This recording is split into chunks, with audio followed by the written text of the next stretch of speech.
Bonjour, nous allons continuer notre cours sur la conversion de l'énergie lumineuse en énergie chimique chez les plantes chlorophylliennes. On va voir durant cette séance la production de la matière organique durant la phase sombre. Alors la phase sombre en fait se déroule dans le stroma du chloroplaste. Son but c'est d'incorporer ou bien fixer le dioxyde de carbone pour permettre la fabrication des molécules organiques, et notamment les glucides. Nous savons que le CO2 est consommé durant la phase photochimique de la photosynthèse, mais qu'il ne joue aucun rôle. Alors, comment est-il utilisé durant la phase sombre, sachant qu'il est absorbé par les cellules chlorophylliennes pendant la phase claire? Et quelle est la relation qui existe entre la phase claire et la phase obscure? D'abord, on va voir la fixation du CO2. En fait, on va étudier la fixation du CO2 et pour cela, nous allons faire quelques expériences. La première expérience est celle de Graphon qui va mesurer le CO2 fixé par une algue verte unicellulaire pendant la lumière et à l'obscurité. Sachant qu'en absence de phase lumineuse préalable, le CO2 n'est jamais incorporé, analysez les résultats de l'expérience de Graphon. Que pouvez-vous déduire?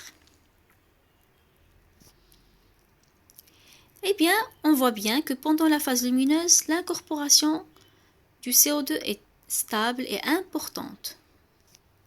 Après le passage à l'obscurité, l'incorporation diminue rapidement et devient nulle 15 secondes après l'arrêt de la lumière. On peut alors déduire que la fixation des CO2 est plus importante à la lumière qu'à l'obscurité, mais puisqu'elle se poursuit quelques secondes après l'obscurité, ça veut dire qu'elle n'a pas besoin de la présence de lumière au moment même de sa réalisation. Mais on peut mettre l'hypothèse qu'elle s'effectue grâce à des mécanismes réalisés préalablement pendant la phase éclairée. Pour s'assurer de ce genre d'hypothèse, on va faire une deuxième expérience. C'est l'expérience d'Arnon, qui va justement nous permettre de savoir la relation entre la phase claire et la phase sombre. Alors Arnon, il a utilisé 3 cas. Le premier cas, il a mis le stroma laissé à l'obscurité en présence de CO2 radioactif. Dans un deuxième cas, il a mis les thylakoïdes laissés à la lumière un certain moment, puis il les a mis dans l'obscurité en présence de stroma et du CO2 radioactif.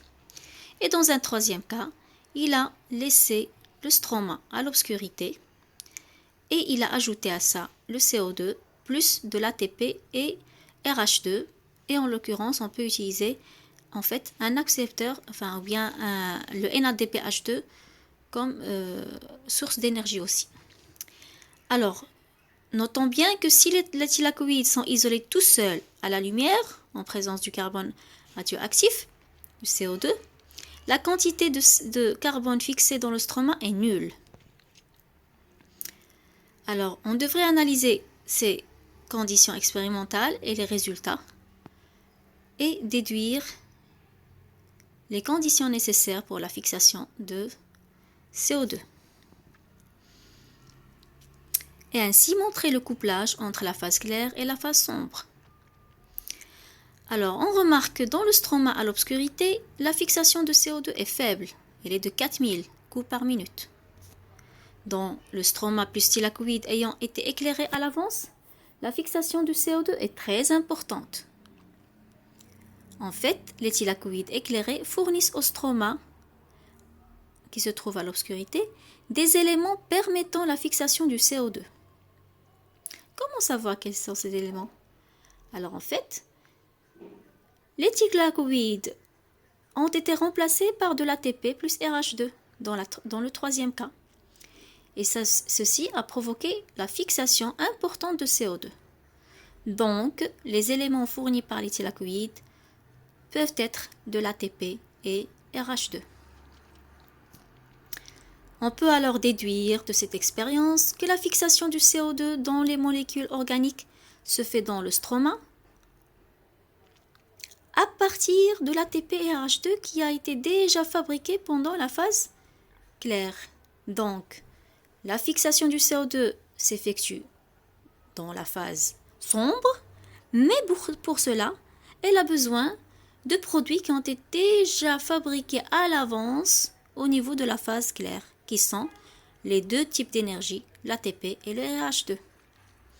Donc, la réaction non photochimique, c'est-à-dire la réaction qui se produit au niveau de la phase sombre, c'est-à-dire la fixation de CO2, dépend de la lumière, mais de façon indirecte.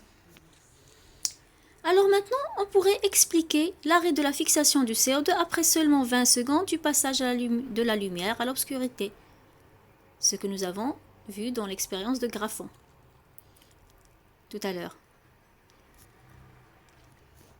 Tout simplement, puisque la fixation du CO2 dans les molécules organiques se fait dans le stroma à partir d'ATP et AH2, on peut dire que l'arrêt de fixation du CO2 après 20 secondes au passage de la lumière à l'obscurité s'explique par l'épuisement des stocks d'ATP et RH2.